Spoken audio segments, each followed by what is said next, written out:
Existe um grande clube na cidade que mora dentro do meu coração. Hoje a gente não tem o Globo Esporte por conta da cobertura sobre a morte do Papa Francisco, mas recebemos aqui no estúdio Maurício Paulucci, que traz as notícias do esporte e relembra também que o Papa Francisco era um grande apaixonado pelo futebol, né? E muito. Sérgio, boa tarde para você, boa tarde para todo mundo que está acompanhando o MG1. Um dia triste, tem uma curiosidade. A Guarda Suíça, que é responsável pela segurança do Vaticano, tinha uma função extra, que era informar para o Papa os resultados do time dele, do São Lourenço. Esse cara aqui foi capaz até de amenizar a rivalidade entre brasileiros e argentinos. Há uma rivalidade histórica, Brasil e Argentina, pelo menos no futebol. E a rivalidade, creio que já está superada totalmente. Porque hemos negociado bien. El Papa es argentino y Dios es brasileiro. Amado por argentinos, amado por brasileiros. Um Papa que também amava o futebol. Foi o Papa mais futebolístico da história. Apaixonado pelo São Lourenço, clube da Argentina. E que ganha São Lourenço? Coincidência ou bênção, o time do Papa ganhou a inédita Libertadores. Em 13 de março de 2013, ele é nomeado Papa e depois, em 14 de agosto de 2014, vem esse título tão esperado. Logo depois, Francisco recebeu os campeões no Vaticano. Era um Papa que volta e meia agitava alguma camiseta de algum clube de futebol. E não é que ele agitou também a camisa dos times mineiros? Olha ele, em 2013, com as camisas do Galo e do Cruzeiro.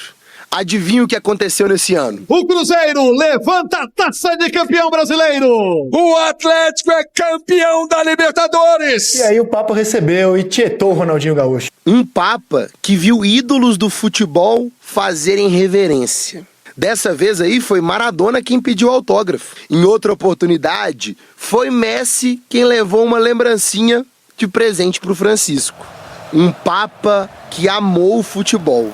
Mereceu ver em vida sua seleção conquistar o mundo mais uma vez. E o Cruzeiro também entrou em campo, mas um pouquinho mais tarde. Foi, derrota 1-0 para o Bragantino no interior de São Paulo, num jogo que foi agitadíssimo. O Cruzeiro chegou para a partida contra o Bragantino depois de fazer uma das melhores atuações da temporada, 3-0 no Bahia. Mas foi o Bragantino quem começou melhor. Minutos depois, a saída errada do Cássio rendeu um contra-ataque para o Bragantino. E rapidinho, Eduardo Sacha conseguiu achar John dentro da área. O Cruzeiro quase teve um pênalti. Matheus Pereira foi derrubado. Pichaba dentro da área. E o árbitro Alex Gomes Stefano foi chamado pelo VAR para rever o lance. Só que na origem da jogada, em outra disputa dentro da área, o volante Lucas Silva caiu e colocou a mão na bola. Falta marcada a favor do Bragantino.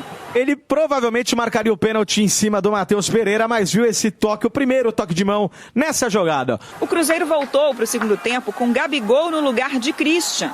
E quase conseguiu o empate nessa cabeçada do Vidalba. Toque no travessão! 1-0 Bragantino. O Cruzeiro está em sétimo e volta a campo na próxima quinta contra o Palestino, no Chile. É isso, Maurício. Um dia um pouco diferente por conta da morte do Papa. Nossa programação segue nessa cobertura. Nós vamos avançar aqui, Olgão, para começar a ouvir o Jardim. O Jardim tem sido muito enfático e muito sincero nas entrevistas coletivas. E aí, questionado sobre esse ritmo do elenco, ele diz que sente um pouco de cansaço nesse elenco. E ele vai falar algo interessante também sobre os reservas, né? Que é o momento de aproveitar, então, determinadas oportunidades que possam surgir. Com certeza temos um jogo agora para a Sul-Americana, que com certeza também é um jogo importante, mas também temos jogadores fora que querem jogar, não é? Querem jogar e estão preparados para jogar. Porventura vamos ter que fazer mais algumas alterações, porque eu vi hoje algum cansaço já naquele 11 que tive durante estes 3 jogos. É uma oportunidade para mostrarem que realmente têm lugar neste elenco do Cruzeiro e têm capacidades para desenvolver o trabalho que todos nós queremos, quer a direção, quer o treinador, quer os próprios adeptos. Bel, eu vou falar com você o seguinte, quando você fala sobre ele ser sincero, eu vejo nele também muito do Abel Ferreira, do Palmeiras. Eu vejo nele muito do Pepa, que hoje está no Sport, na verdade, passou pelo Cruzeiro naquele momento. E a gente estranha um pouco, porque a gente fala assim, nossa, o cara está expondo o vestiário. E eu lembro muito de treinadores dos anos 90, por exemplo, e de jogadores também, como era o caso do Marcão, como era o caso, por exemplo, do Neto, como era o caso de vários jogadores, que eles falavam abertamente o que eles pensavam e estava tudo certo. Pra gente hoje, a gente fala assim, nossa, mas esse jeito sincero de ser é meio preocupante. E não, eu acho que o Jardim ele foi muito verdadeiro no que ele falou e acho que todo mundo concorda com ele. Assusta muito pelo fato dele se colocar e se posicionar e não ter, de repente, ressalvas em falar aquilo que ele pensa. Que isso é um padrão europeu. É o jeito que o europeu lida com as coisas, né? Ele é muito honesto. Nós, brasileiros aqui, principalmente no futebol, somos muito cheios de dedos nessa condição de fala isso, fala aquilo, não vamos falar sobre isso, evita muito, blinda-se muito o grupo. E eu sou uma pessoa que defende muito aquele negócio. Vamos responsabilizar quem deve ser responsabilizado. Nessa situação, os jogadores. No jogo contra o Bahia, eu falei uma coisa que foi o seguinte: estou satisfeito com o jogo, há muito tempo eu não vi o Cruzeiro jogar como jogou. E deu uma sequência entre São Paulo e Bahia. Nesse jogo agora, especificamente, contra o Bragantino, eu fiquei meio assim e tal, e sempre vou para a próxima partida. E o Jardim falou um negócio verdadeiro. Ele virou e falou assim, ó, vamos esperar a janela, porque o jogo, nós estamos no início de um trabalho, e parece que nós estamos trabalhando há 3 anos com esse time do Cruzeiro. Então já ele encontra o elenco ideal e já a gente vê a manutenção desse elenco, principalmente quando tiver a janela de transferência. Sobre usar a base, o que ele fala sobre isso? Vamos colocar.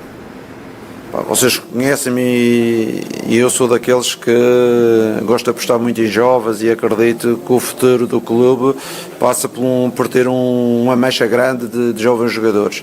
Estamos aos poucos a colocar jovens jogadores a trabalhar com o elenco, o Juan Prates, o Morelho, o Germerson, temos o Caio também o que veio hoje connosco. São jogadores com potencialidades que nós queremos lançar, mas de uma forma saudável, não é?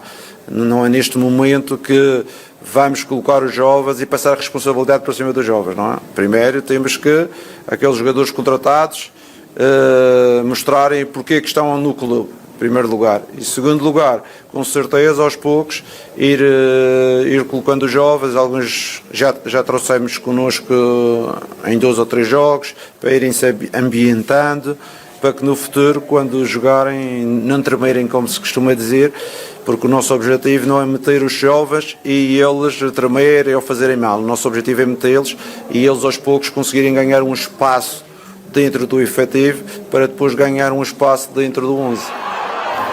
Correto, total decisão correta. Acho que a responsabilidade tem que ser realmente dos jogadores profissionais e colocando os meninos gradativamente. Por isso o Kaique, por exemplo, tem ido muito bem. Por isso a gente vê, por exemplo, jogadores como o Japa, foi naquela temporada que a gente achava que realmente precisava colocar os meninos da base, e ele ganhou minutagem para poder entrar com propriedade, ter responsabilidade, entender realmente o que é o jogo profissional, porque você colocar os meninos também de uma vez não funciona. Por que não funciona?